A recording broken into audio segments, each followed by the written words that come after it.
Hello 10th SSC students. Namaste. Atiti Devo Bhava. Welcome back to our channel Yo-Yo Bio. Today we are going to discuss heredity and evolution. तुम्हारे science 2 का एक number chapter, एक number बोले तो एक number नहीं नहीं, एक नंबर बोले तो first chapter. The first chapter, ज्यादा शाइनिंग नहीं मानेगा बेटा, सिंपल में समझ। The first chapter of your science 2, that is heredity and evolution. Okay, this video is only and only for 10th SSC college section student जो Awasthi sir से प्यार करते हैं। मत देखो ये वीडियो, जाओ अपना एडवांस का तैयारी करो। और एसएससी के बच्चे जो ये वीडियो देख रहे हैं, याद रखो आगे तुमको बायो और डिटेल में सीखना है। ओके, चलो शुरू करते हैं। Heredity and evolution, it begins with the definition of heredity.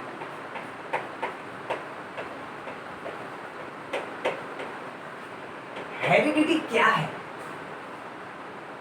My mother has curly hair, घुंघराले बाल, so even I have curly hair, that is heredity. My father is fair, even I am fair, that is heredity. When the character undergoes transmission from one generation to another generation, that is called as heredity. जब कोई भी quality, कोई भी गुण एक पीढ़ी से होता है, पीढ़ी बीड़ी नहीं, बीड़ी पीना बुरी बात, ये एक सामाजिक मैसेज है। ओके, सो जब एक कैरेक्टर, एक गुण एक पीढ़ी से होते हुए दूसरे पीढ़ी में उतर के आता है, उसको हम बोलते हैं हेरिडिटी। वाह सर, मस्त बोला, एकदम हिंदी में देसी स्टाइल है, पर एग्जाम में इंग्लिश में लिखना है। So what we are going to put up is heredity is defined as transmission of characters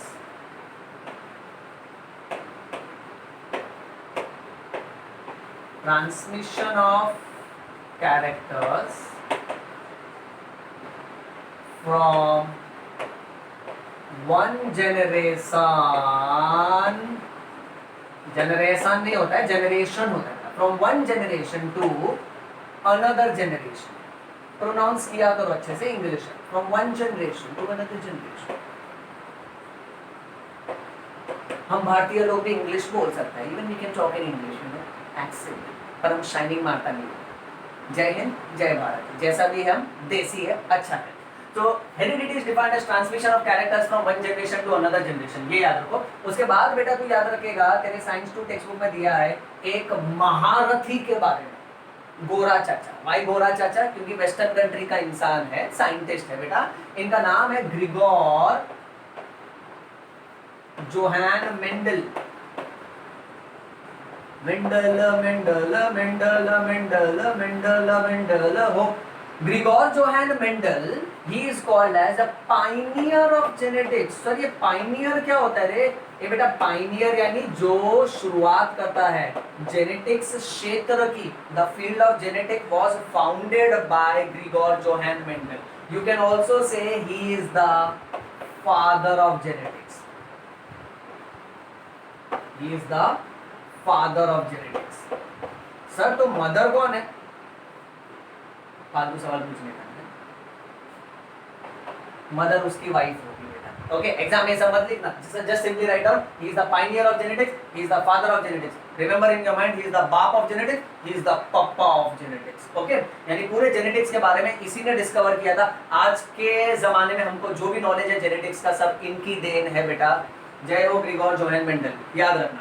Grigor Johann Mendel ने एक्सपेरिमेंट किया था around the year 1866 and it took lots of years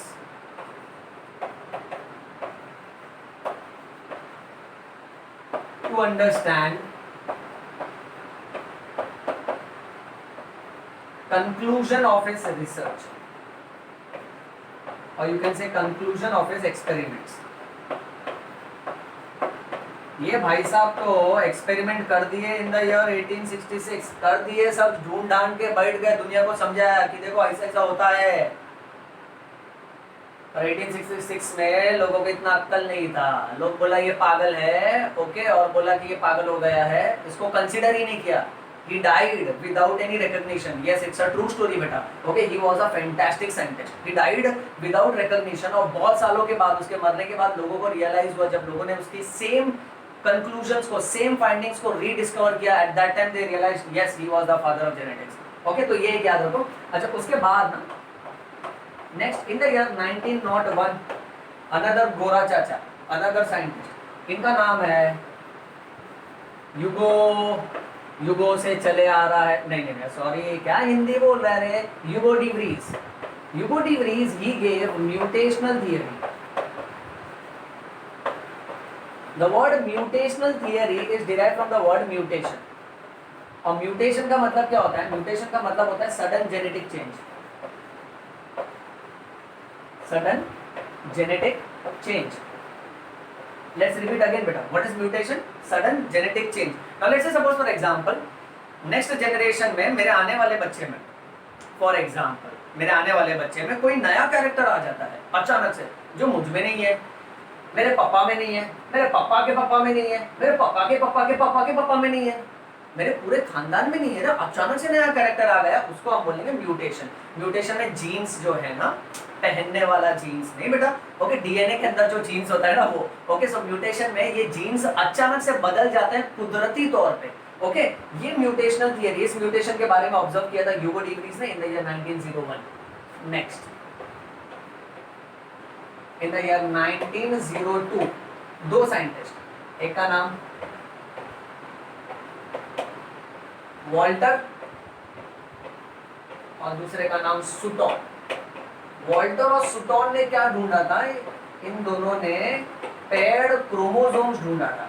यानी ये लोग ने देखा कि क्रोमोसोम्स हमेशा जोड़ी में होता है, और ये पेयर्ड क्रोमोसोम सबसे पहले ये लोग ने किसके अंदर ढूंढा? ये लोग ने ग्रासहोपर में ढूंढा था बेटा। ओके, ये तो कोई एग्जाम में ना ऑब्जेक्टिव्स के पॉइंट ऑफ व्यू से आ सकता है बेटा, याद रखना। Walter and Sutton discovered paired chromosomes in grasshopper. Next in the year 1944 तीन scientist, Oswald Avery, McLean, McCarthy and Colin MacLeod. Sir क्या गाली दे रहा है? गाली नहीं दे रहा, नाम है, सब गोरा चाचा है। तीन गोरा लोग का नाम जाता, कुछ शॉर्ट में चाहिए तो एवरी, मैकार्थी, मैक्लियोइड। ओके, ये तीनों ने मिलकर क्या ढूंढा? ये तीनों ने ये ढूंढा दैट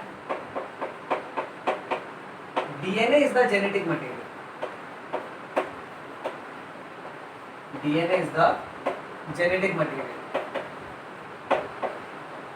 अब जब हम बोलते हैं ना DNA is the genetic material, यानी जो भी कैरेक्टर एक जनरेशन से दूसरे जनरेशन में आता है वो डीएनए के माध्यम से आता है। तो जब मैं बोलता हूँ ना कि I have got straight hair like my father, so यानी मेरे फादर का जो डीएनए है वो मुझ में आया है बेटा। Okay, so DNA is the genetic material which is responsible for transmission of characters from one generation to another generation. Next 1961 में फ्रेंच जेनेटिसिस्ट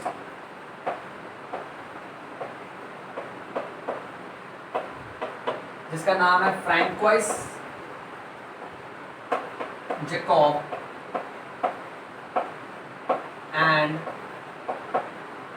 मोनाड, शॉर्ट में ना जैकोब एंड मोनाड याद रखो। ओके, जैकोब एंड मोनाड दोनों ने मिलके क्या ढूंढा बेटा? दे डिस्कवर्ड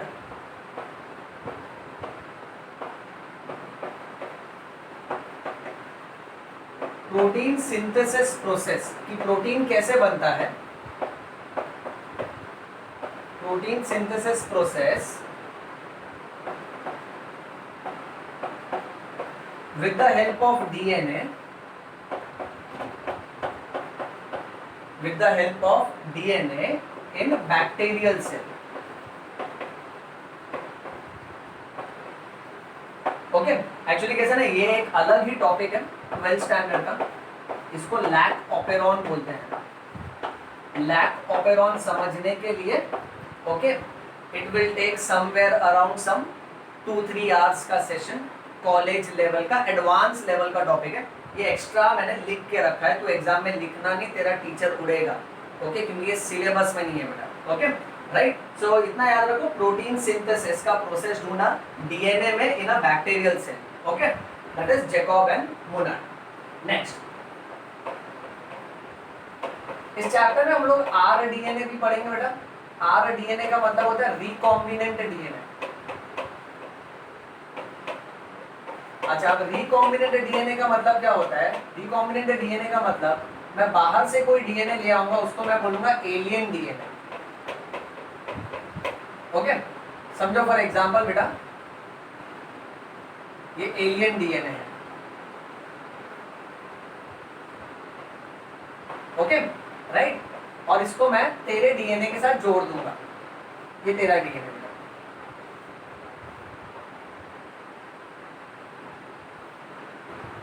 अब तेरे डीएनए का ना एक टुकड़ा निकाल दिया मैंने, और उसके बाद ये एलियन डीएनए का टुकड़ा डाल दिया।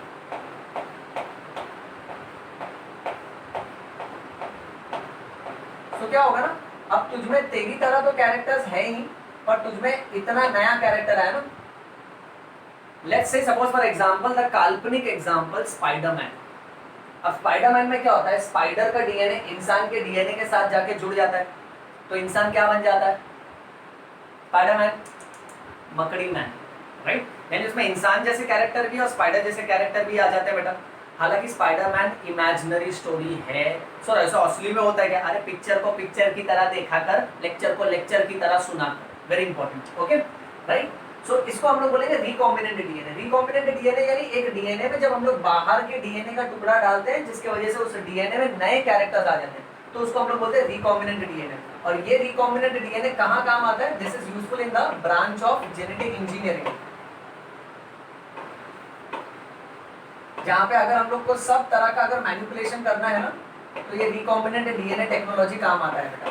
जेनेटिक इंजीनियरिंग यानी मैनिपुलेशन करना। अब सोच, सपोज फॉर एग्जांपल एक प्लांट है, वो प्लांट में ना इतना गड़बड़ वाला जीन है जिसकी वजह से वो प्लांट बीमार ही रहता है हमेशा, तो गड़बड़ वाला जीन निकाल के अच्छा जीन, अच्छा डीएनए का टुकड़ा डाल सकता हूँ ना मैं, फिर वो प्लांट ज्यादा से ज्यादा प्रोडक्टिविटी देगा मेरे को, ज्यादा से ज्यादा क्रॉप देगा।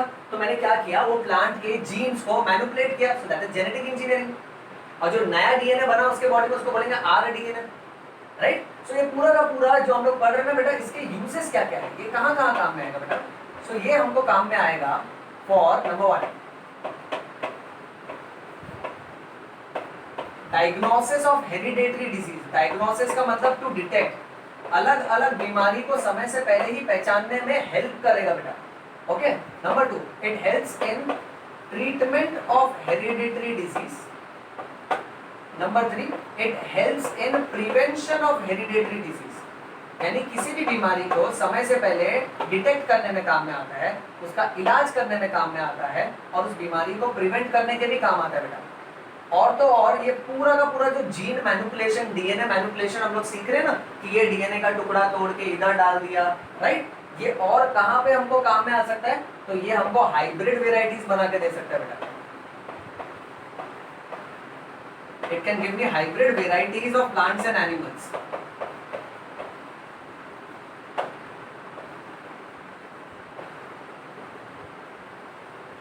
Okay, and last, hybrid variety. अच्छा, hybrid यानी better variety, ये याद रखो। So it can give me hybrid varieties of plants and animals. यानी समझो फॉर एग्जांपल, मैंने पोटैटो का डीएनए तोड़ के निकाला और टोमेटो में डाल दिया, ले मेरे को नया हाइब्रिड मिला पोमैटो। पोमैटो क्या है? पोमैटो है आधा आधा प्यार का वादा, यानी आधा कैरेक्टर पोटैटो का, आधा कैरेक्टर टोमेटो का ना, सो दोनों कंबाइन करके। ओके, सो ये हाइब्रिड कहलाता है। और हाइब्रिड में कैसा है कि दोनों क्वालिटीज होती है, और हाइब्रिड बेहतर होते हैं बेटा। Okay, so that is hybrid variety. Last, it is also useful in various industrial processes. Various industrial processes, क्या इंग्लिश है? प्रोसेसेस, वेरियस इंडस्ट्रियल प्रोसेसेस, अटकने का नहीं। Various industrial processes where, your sir can speak good English, sir नाटक करता है खाली Kota, where microbes are used. Microbes यानी माइक्रो ऑर्गेनिज्म बेटा। ओके, अलग अलग इंडस्ट्रियल प्रोसेस जहाँ माइक्रो ऑर्गेनिजम्स का इस्तेमाल किया जाता है, जैसे अल्कोहल बनाने के इंडस्ट्रियल प्रोसेसेस में, फर्मेंटेशन में, ओके राइट, चीज बनाने में, ये सब जगह जहाँ पे माइक्रो ऑर्गेनिजम्स का इस्तेमाल किया जाता है ना, ओके, वहाँ पे हम लोग माइक्रो ऑर्गेनिज्म का जेनेटिक नेचर ये सब कंसीडर करते हैं।